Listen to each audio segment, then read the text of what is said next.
Tapi setelah beliau naik haji, ketemu Tuhan Yesus. Ketemu Tuhan Yesus di mana gitu? Di Ka'bah. Di Ka'bah.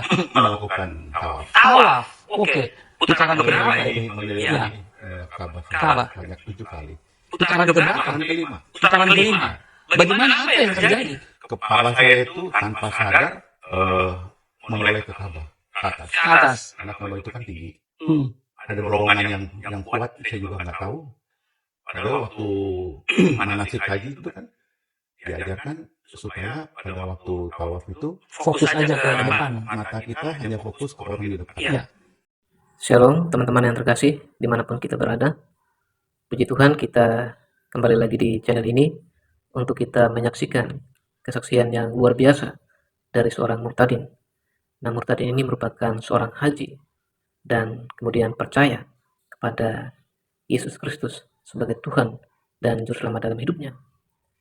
Murtadin ini ketika beliau pergi naik haji dan melakukan tawaf, nah di sana ia melihat Tuhan Yesus menampakkan diri di Ka'bah dan akhirnya imannya goncang dan beliau mengambil satu keputusan dalam hidupnya. Bahkan bersama istrinya mereka meninggalkan keyakinan lama mereka dan percaya kepada Yesus Kristus sebagai Tuhan dan Juru Selamat mereka. Dan bagaimana kisah selengkap dari murtadin bersama istrinya ini? Mari kita sama-sama saksikan cuplikan video berikut ini. Saya berharap teman-teman bisa nonton sampai selesai, sehingga melalui kesaksian mereka, kita boleh diberkati, dan kita semakin kuat untuk terus mengikut Tuhan Yesus di dalam kehidupan kita. Mari sama-sama saksikan video berikut ini. Tuhan Yesus memberkati.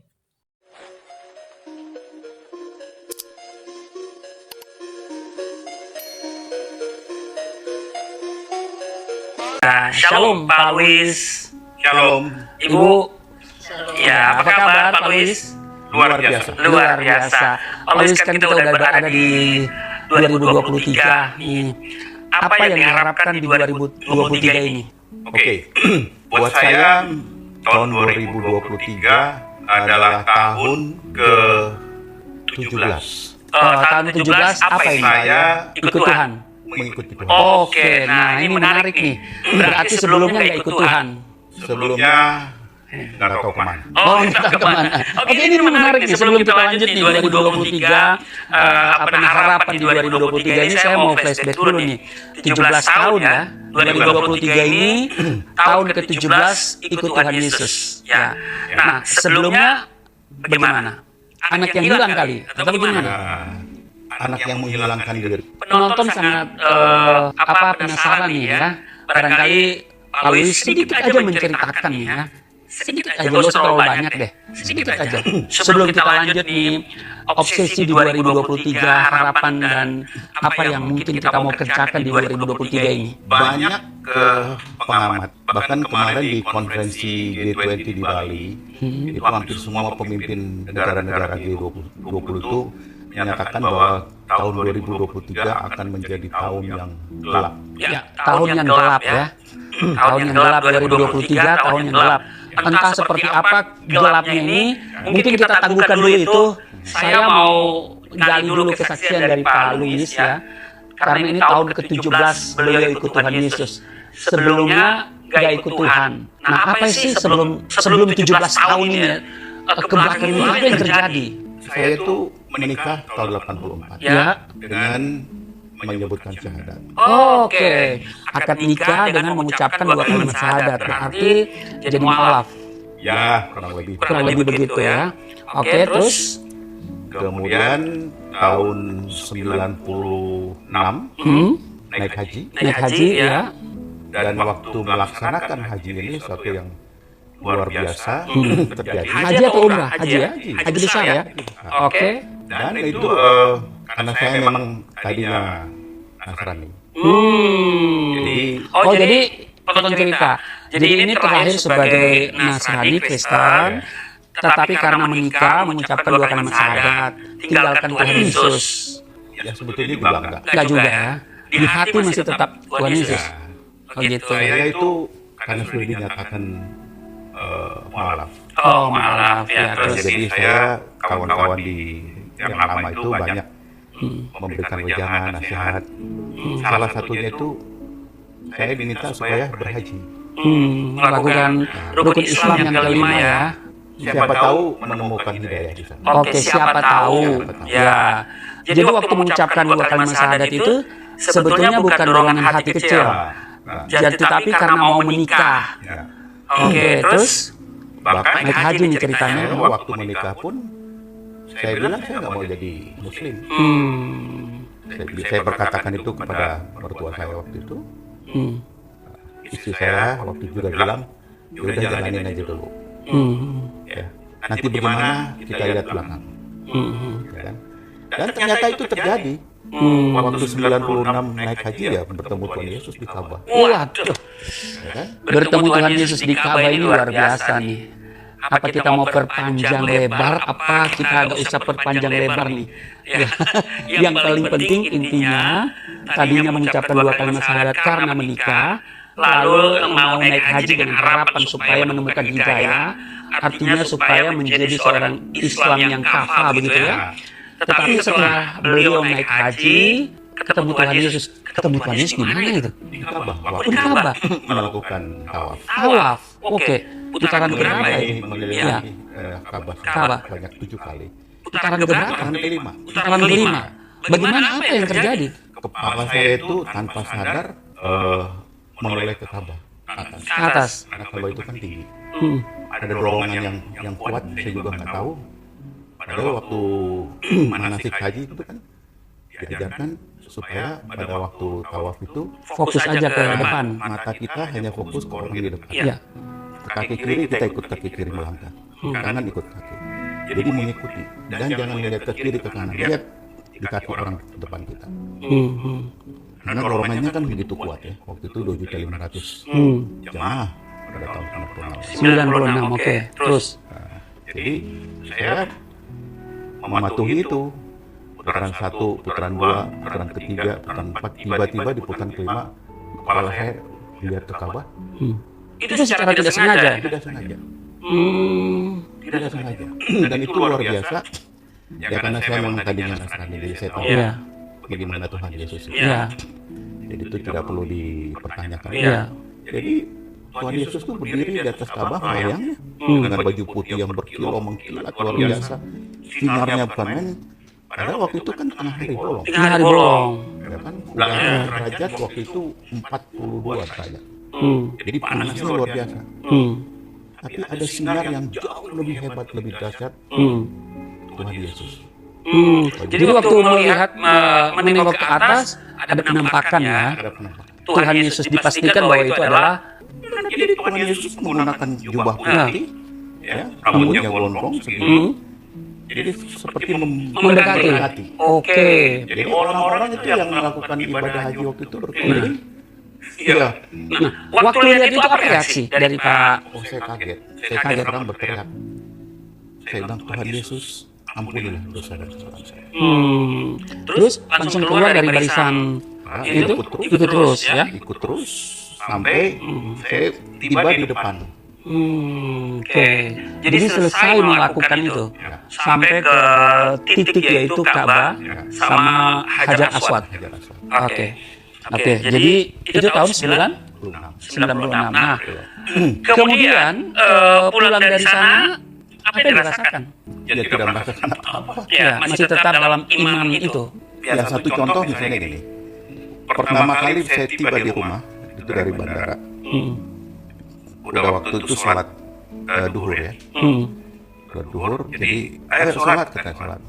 Nah itu sholat pertama sepulang dari haji ceritanya. Tapi saya nggak tahu gimana, pikiran saya juga lagi kacau pokoknya lah. Saya malahan berlawanan arah kiblatnya. Harusnya saya menghadap sana, saya menghadap ke sini. Jadi keliru ya. Harusnya kalau sudah melakukan itu kan sampai mengikuti putaran ke-7 sampai selesai berarti ya apalagi sudah menyentuh Hajar Aswad berarti haji mabrur ya. Harusnya begitu. Iya. Tapi pikiran saya waktu itu juga lagi ketutup gimana saya nggak ngerti. Begitu selesai sholat, saya baru sadar loh, kiblat saya salah nih. Oke. Ya kan? Nah, akhirnya Saya bilang, udah biarin aja lah, mau salah mau apa juga. Saya nggak ulangin. Oke. Jadi pulang dari sana sholatnya keliru kiblatnya ya. Nah, terus selanjutnya sampai tahun berapa itu kemudian kembali kepada Tuhan Yesus? Jadi saya beberapa kali mengalami pertemuan dengan Tuhan Yesus. Pernah saya udah haji nih, saya datengin Ustadz ke rumah saya, terus dia bilang, coba tahajud. Udah pernah tahajud belum? Saya bilang, belum. Ayo tahajud tuh waktu itu tahun 2000 lah, 2002 kayaknya. Ya.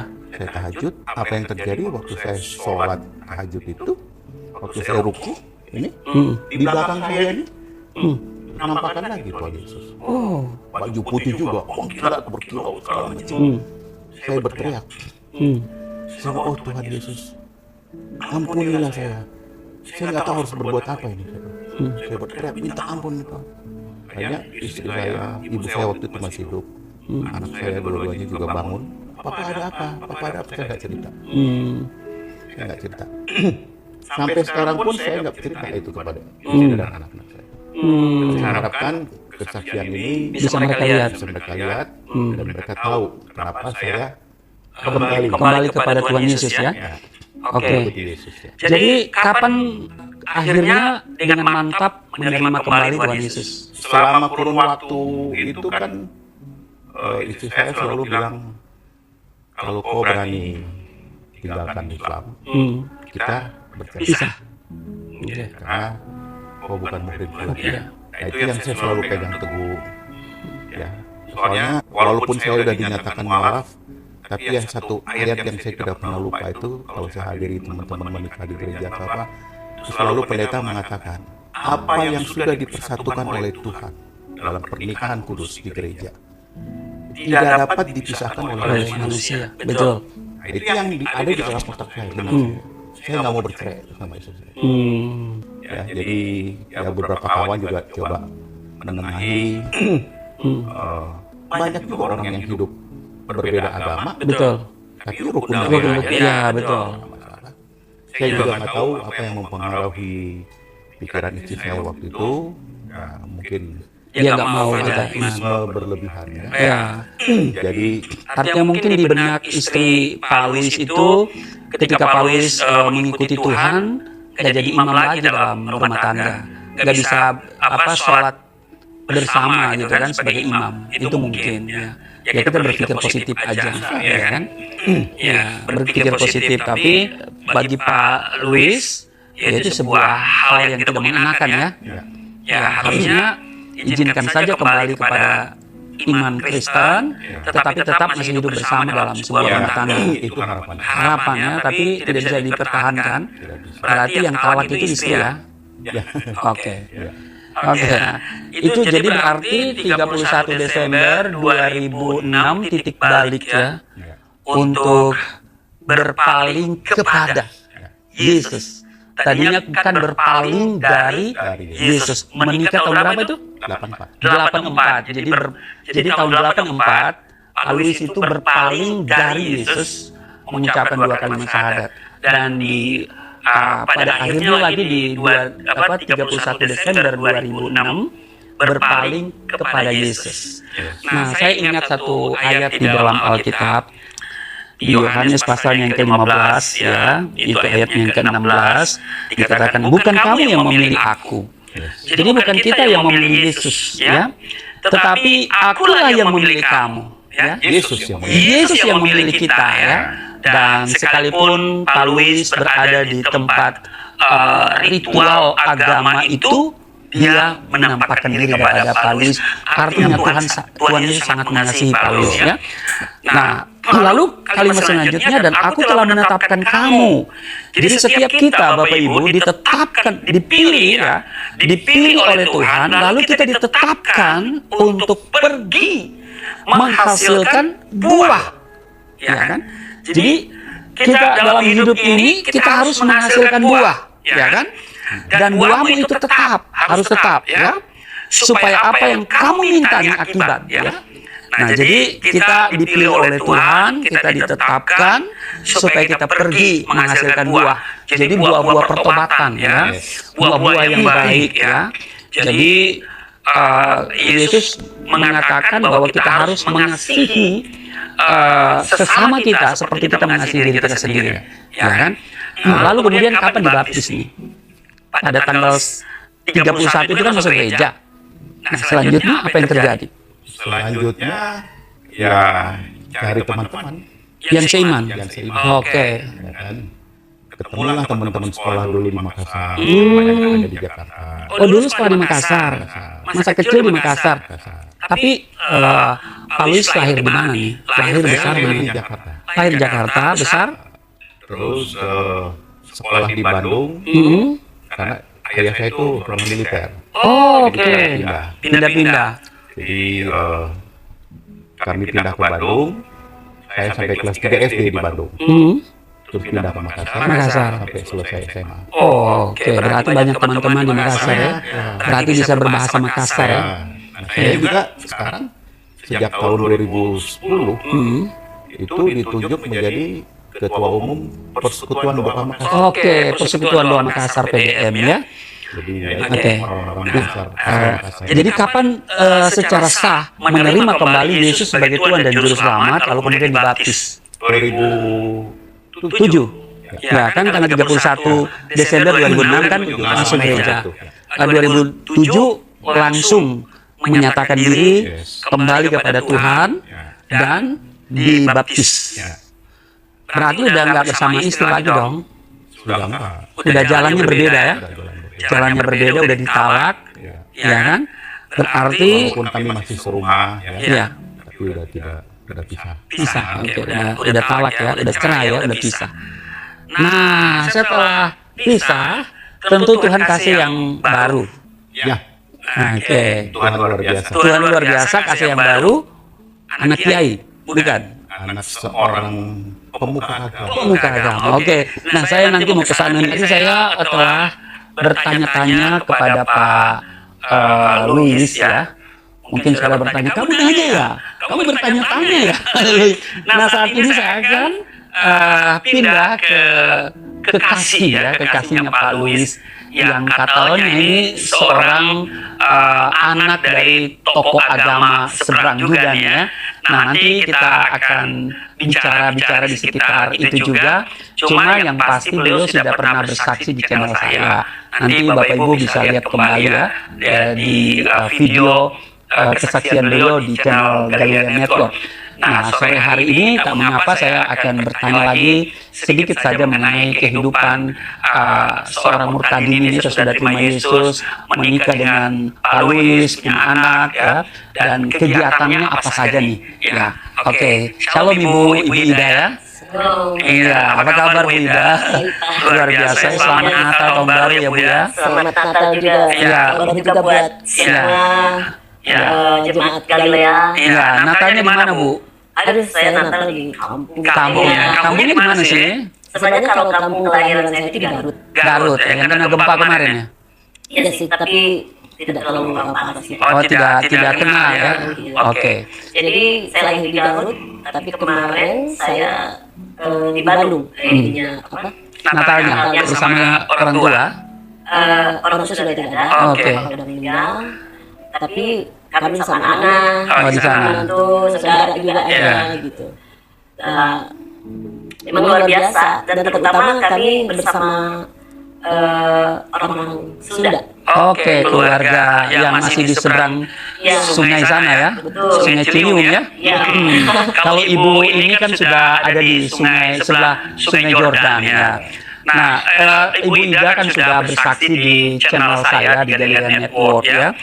Nah, mungkin ini sedikit saja apa yang membuat Ibu Ida itu terpikat hati kepada Yesus Kristus.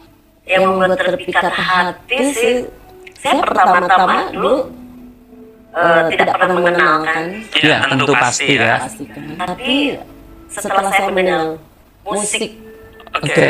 instrumen, Oke, iya. Ya, jadi Bapak Ibu ada di video pernah bersaksi di Galilean Network ya. Jadi Ibu Ida hanya mendengar instrumen lagu rohani. Jadi instrumen loh, nggak ada kata-katanya. Dan itu menyentuh di hati. Waktu mendengar itu ada damai sejahtera, sukacita, lalu singkat cerita, hatinya terpikat pada Yesus, tapi belum langsung dibaptis, tapi masih belajar, dan selanjutnya singkat cerita dibaptis. Kalau beliau ceritakan nanti lebih panjang lagi narasinya, Bapak Ibu penasaran lihat aja di mana di video yang sudah ada. Nah, saya cuma mau bertanya, bincang-bincang sekitar Natal tahun baru kemarin yang berada di Bandung bersama keluarga besar, walaupun orang tuanya sudah meninggal ya. Ya, tapi kan Ibu Ida waktu terima Yesus itu kan orang tua masih ada kan? Masih ada. Mereka bagaimana reaksi mereka? Pertama saya kena itu juga Pak, jadi ada hukuman. Ada hukuman ya? Oke, jadi Kita harus dipisahkan. Pisahkan. Tidak disingkirkan. ya, tidak ada hubungan. Tapi seiring waktu akhirnya bisa diterima. Ya, karena itu tadi bahwa kita dipanggil, ditetapkan untuk menghasilkan buah. Mungkin ya saya percaya, saya yakin Ibu Ida punya buahnya itu baik ya, sehingga dinikmati oleh banyak orang, dan pada akhirnya keluarga welcome kembali ya. Nah, sudah pulih ya, udah tidak ada masalah ya. Kita saling menghargai. Oh iya, saling menghargai, betul Bapak Ibu ya. Ketika kita terima Yesus, ya kita diajarkan oleh Tuhan untuk tidak membenci. Ya, tapi kita harus mengasihi, lalu kemudian menghormati, lalu kemudian M yang selalu saya bilang 3M, M yang ketiga itu menyelamatkan, ya kan? Nah, coba bisa diceritakan sedikit mengenai Natal di kalangan keluarga yang mayoritas beragama Muslim, ya. Di keluarga itu Ibu Ida sendiri yang Betul. Kristen. Nah, bagaimana ketemu dengan saudara di sana? Kan diharamkan mengucapkan selamat Natal. Memang ada sebagian besar keluarga juga yang mengharamkan. Jadi mereka untuk menghargai saya, mereka hanya mengucapkan selamat merayakan hari raya, selamat hari raya siapa Ade gitu. Itu hanya begitu. Tapi kami cukup menerimanya karena mereka bermaksud seperti itu. Ya kami terima kasih. Itu sudah hal yang luar biasa bagi kami. Yang penting kami ada damai, sejahtera luar biasa dengan keluarga, dengan batas-batas tertentu tentunya ya. Intinya kita tidak saling mengganggu, kita masih saudara gitu, sejarah gitu, bagaimanapun juga tidak bisa dipisahkan. Betul, jadi tali silaturahmi itu tetap harus dijaga ya. Betul. Dan mereka juga benar-benar orang yang ibadah, bahkan keluarga kami itu pesantren. Oke, jadi ya kalau mereka tidak mau mengucapkan selamat Natal, nggak usah kita paksa, dan kita tidak perlu pengakuan dari mereka kan, karena Yesus bilang bukan apa kata orang tapi apa katamu, siapakah aku ini, gitu kan? Ya karena Bapak Ibu, Yesus itu tidak butuh pengakuan dari orang lain ya, bahwa dia Tuhan itu sudah dari semuanya, dia Tuhan. Jadi kok ada di luar sana bilang, wah Yesus itu bukan Tuhan, ya tidak masalah, ya kan? Ya.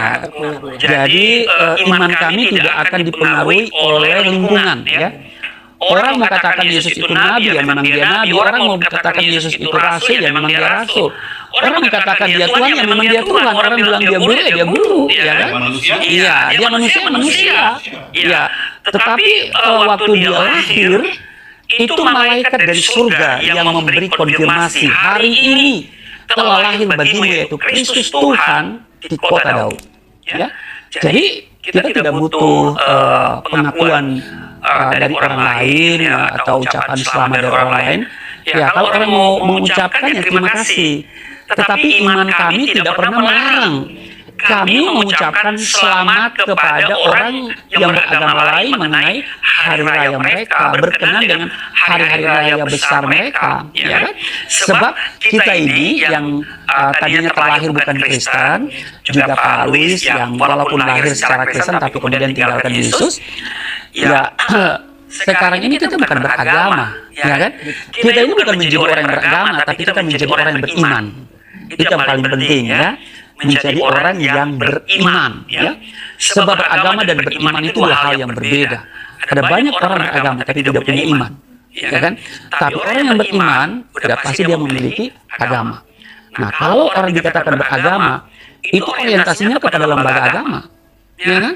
Sehingga doktrin agama itu mengajarkan bahwa Ya nggak boleh mengucapkan ini dan itu kan. Dan doktrin agama selalu orientasinya kepada lembaga agama, bagaimana membesarkan agama itu.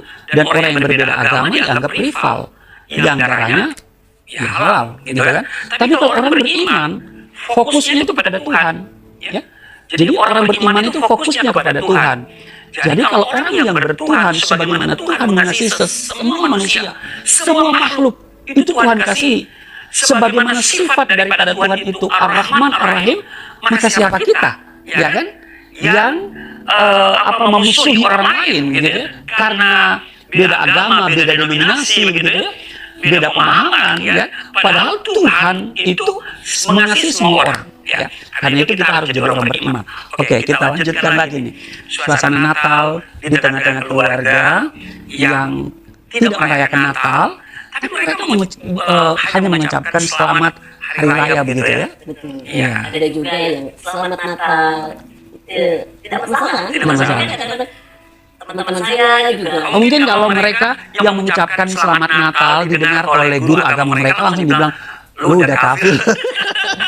Tapi tidak semua sih sepertinya nih, walaupun daerah kalau memang teman-teman saya nih yang sudah memang dia merantau ke kota gini, mereka tidak terlalu fanatik gitu. Ya, tidak fanatisme. Ya. Fanatik itu boleh. Bagaimana kita juga gitu kan, misalnya karena hubungan kita dengan mereka kan selalu baik. Ya. Sejak saya jadi Kristen, puji Tuhan teman-teman saya tidak pernah ada yang menyinggung agama saya. Oke. Bahkan teman-teman saya yang teman-teman sekolah, kita membentuk satu Komunitas. reuni ya. Ya. Bahkan saya jadi ketua baksosnya. Oh, luar biasa. Ya. Oh, luar biasa setelah saya, itu juga setelah saya ada hantaman dari keluarga tuh. Ya. Jadi mereka tidak pernah membicarakan, kamu udah minta udah. Ya. Ya, begitu. Jadi sebenarnya menurut saya tidak semua orang muslim seperti itu. Ya, betul. Ya. Hanya yang tertentu, mungkin Ya, hanya oknum ya. yang oknum, hanya yang berpikirannya. Sempit. Ya, oke. Tapi dengan semangatnya sekarang kita banyak yang toleransi, Ya. mereka sudah mengerti kok. Ya. Jadi, ada yang sebagian juga hanya takut karena gurunya, Gurunya, karena ya. mungkin ada yang mengajarkannya keras. Ya, ya. Tapi bagi kita tidak apa-apa. Ya. Ya. Oke, jadi memang yang penting bagaimana kita ya. Bagaimana kita Ya, hidup jadi dengan mereka. ya, jadi kalau kita seperti Yesus katakan, aku telah menetapkan engkau untuk menghasilkan buah, tentu buah kita buah pertobatan ya, buah yang baik ya, buah yang bisa dinikmati oleh banyak orang ya. Sehingga ya memang saya bilang Kristen itu kan bukan agama. Kristen itu yaitu adalah gaya hidup. Ya, kita hidup harus sesuai dengan Kristus setelah hidup. Jadi bagaimana karakter Kristus yang tidak pernah mengkafir-kafirkan orang lain, ya, yang tidak membalas kejahatan dengan kejahatan, tapi mengalahkan kejahatan dengan kebaikan. Ya. Jadi kita harus hidup sama seperti Kristus setelah hidup. Dan ajaran Kristus itu adalah kasihlah musuhmu, berdoalah untuk mereka. Ini luar biasa ya. Jadi ajaran Yesus itu melebihi dari ajaran spiritual manapun ya. Nah, jadi kalau Ibu Ida sudah diterima dengan baik ya, saya kira itu semua karena Ibu Ida telah menghasilkan buah ya. Jadi sudah berapa lama berumah tangga dengan Pak Luis? Sudah dari 2000. Tahun 2009 ya. Oke, baik. Nah, untuk Ibu Ida sebelum saya ke Pak Luis lagi ya, apa yang diharapkan di 2023 ini? Ya. Nah, tentunya di 2023 ini bagi saya harus menjadi tahun yang lebih baik. Lebih baik ya. Amin. Lebih baik dari segi rohani. Ya, tentu itu yang paling penting ya. Yang penting karena tanpa rohani kita menyala-nyala itu tidak ada arti. Ya, Alkitab katakan biarlah rohmu menyala-nyala. Menyala-nyala untuk apa? Melayani Tuhan, ya kan? Lebih semangat lagi, Ya. lebih dekat lagi dengan Tuhan ya, gitu. membangun keintiman dengan Tuhan. Ya, terutama dari keluarga dulu Ya. gitu. Dari Yerusalem dulu ya. Dari keluarga setelah itu baru kita keluar. Ya, kebetulan kami berdua sama-sama Dalam pelayanan. Ya, Ya. dalam pelayanan. Ya, memang Bapak Ibu di 2023 ini Ibu Ida punya harapan supaya lebih baik lagi daripada 2022. Nah, saya di channel saya canangkan tahun 2023 ini adalah tahun berkemenangan. Ya. Jadi masalah boleh ada, tantangan boleh datang, kesulitan boleh hadir. Yang namanya kita masih di planet yang bernama bumi pasti punya pergumulan.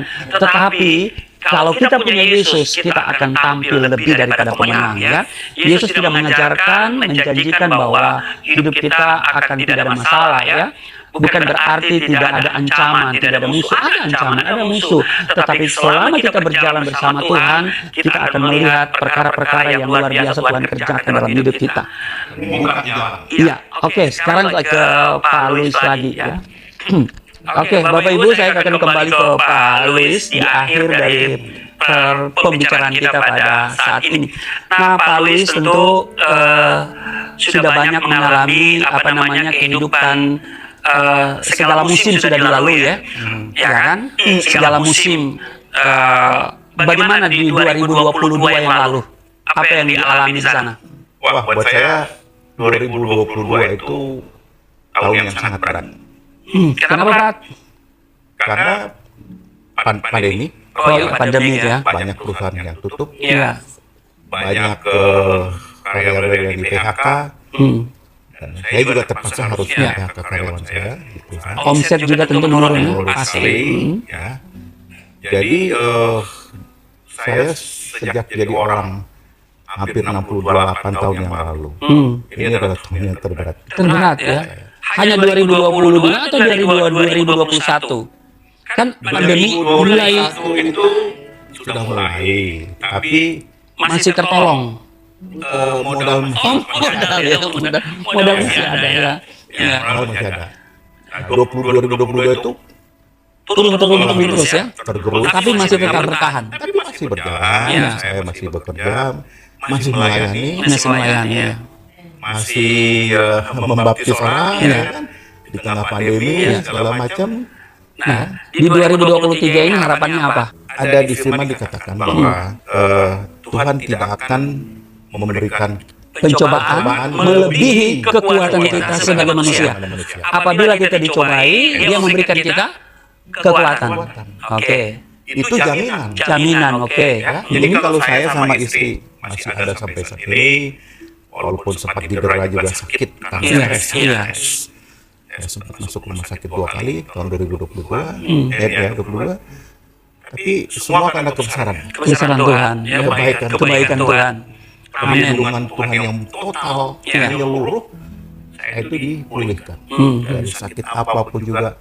Puji Tuhan, Tuhan selamatkan. Tuhan, pertolongan Tuhan nyata ya. Ini jadi bekal buat saya untuk 2023. Tancap gas. Tancap gas, baik.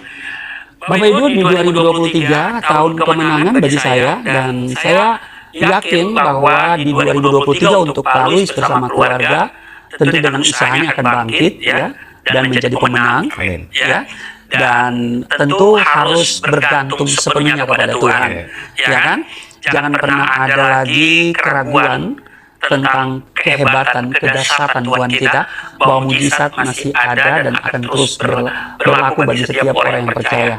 Nah, di 2023 kalau kita berjalan bersama Tuhan, ya saya katakan bahwa tantangan ada, masalah ada, kesulitan ada, ancaman ada, tetapi ada Tuhan yang selalu memberikan kita jalan keluar dari setiap persoalan, dan kita pasti akan tampil menjadi pemenang. Oke, terima kasih Pak Luis. Ya, dalam waktu yang singkat kita bisa berbincang-bincang di awal tahun baru ini, dan tentunya saya mau berdoa untuk Pak Luis bersama Ibu Ida. Ya, mari kita berdoa. Kami mengucap syukur atas kasih setia Tuhan. Kami telah berada di tahun yang baru, di 2023 ini, dan hamba doa untuk Pak Luis bersama Ibu Ida. Tuhan berkati rumah tangga mereka, berkati juga anak kekasih mereka, berkati apa yang dikerjakan oleh Pak Luis, proyek-proyek yang Tuhan sudah percayakan akan tetap bangkit. Bahkan ada proyek raksasa yang sementara beliau rintis sudah hampir rampung dan tinggal menunggu waktu eksekusi kerana Tuhan campur tangan supaya juga pelayanan terus berjalan, nama Tuhan ditinggikan, dan Pak Luis melihat semua itu adalah titipan dari Tuhan untuk dikelola dan untuk dikembalikan untuk hormat kemuliaan nama Tuhan Yesus. Berkati kediaman mereka ini di dalam nama Tuhan Yesus. Amin. Terima kasih untuk Bapak Ibu bersama dengan kami menyaksikan bincang-bincang kami di awal tahun ini. Ya, salam sehat dari kami. Tuhan Yesus memberkati. Shalom. Kita kasih Shalom. Ya, puji Tuhan, luar biasa kesaksian dari Pak Haji bersama istrinya ketika mereka percaya kepada Tuhan Yesus. Dan teman-teman yang terkasih, dari kisah ini kita belajar bahwa Tuhan bisa menjamah hati seseorang dengan cara yang tidak pernah diduga sebelumnya. Tidak ada manusia yang terlalu jauh untuk dipanggil kembali kepada kasih dan kebenarannya. Apapun masa lalu seseorang, ketika Tuhan Yesus menyentuh hidupnya, semuanya bisa berubah. Jangan pernah menutup hati terhadap suara Tuhan, sebab Dia selalu mencari setiap jiwa yang rindu akan keselamatan. Kiranya kesaksian ini menjadi pengingat bagi kita untuk tetap setia, hidup dalam kasih, dan terus mencari kebenaran di dalam Tuhan Yesus Kristus. Seperti firman Tuhan dalam Yohanes 14 ayat 6, Tuhan Yesus berkata, "Akulah jalan dan kebenaran dan hidup. Tidak ada seorang pun yang datang kepada Bapa kalau tidak melalui aku." Kiranya melalui kesaksian ini dan juga firman Tuhan boleh memberkati kita, dan iman kita semakin kuat, semakin teguh di dalam mengikut Tuhan Yesus di dalam kehidupan kita. Kiranya Tuhan Yesus memberkati kita semua, dan sampai jumpa di video berikutnya.